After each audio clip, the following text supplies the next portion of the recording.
So listen, happy Sunday morning. I just recorded or thought I recorded what I think was a great inspirational message for each of you. But when I looked down, hadn't hit the record button. So anyway, happy Sunday, loves. I look like I'm getting ready to get on, the Appalachian ski trail or slopes out here this morning. We're in Florida, but we're not in the Florida that you are aware of, the warm, temperate year-round climate. We're in the Panhandle. Some people refer to this as Lower Alabama, so it gets cold here. But anyway, I wanted to jump on, record this message for you really quickly. Hopefully it'll be some Sunday inspiration for you, because I've got to go in this house and take off this jacket because I'm starting to get a little bit too warm here. But anyway, I love nature, love being out in nature. It's when I feel the most inspiration. And I look at it like this: whatever is given to me that I believe can benefit another, I am happy to share it. While I am unique in that there is only one Tasha, I am not the only one of my kind. There are more human beings out there. And so there are challenges that I face that aren't unique to me.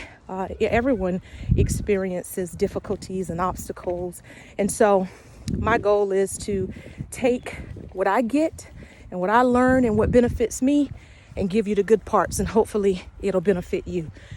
So I was thinking about this whole notion of operating counter to your true self. And what I mean by that is when you encounter situations that your normal response would be to avoid, and I'm not talking about true situations of avoidance, situations that are unhealthy.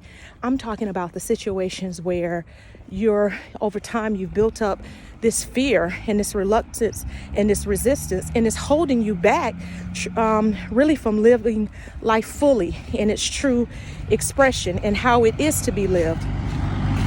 So I was thinking about a time when the church that I used to attend, I was asked to do transition. So transition is this part in the service where you're ending praise and worship and you're transitioning to the rest of the services, the spoken word. And for me, that was terrifying because of the nature of really shifting an atmosphere. And so I remember when I was asked, calling my husband, terrified and at the point of tears. And he says to me, if it's causing this much disruption or unease in your life, just don't do it.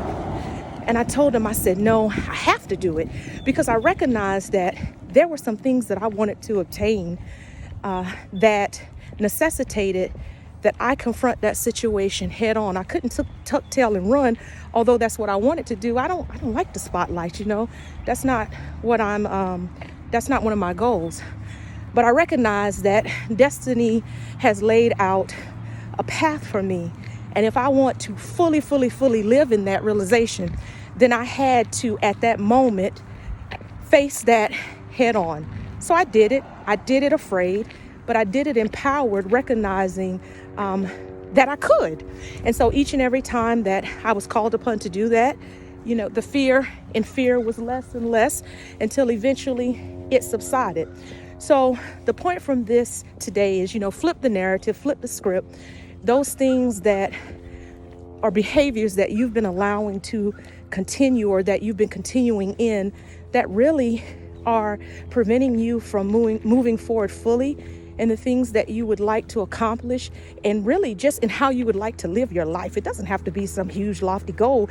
It's just living your life. It might be getting out, meeting people, simple things like that, tackling new projects, or whatever it is that when that situation pops up, your initial response is to avoid.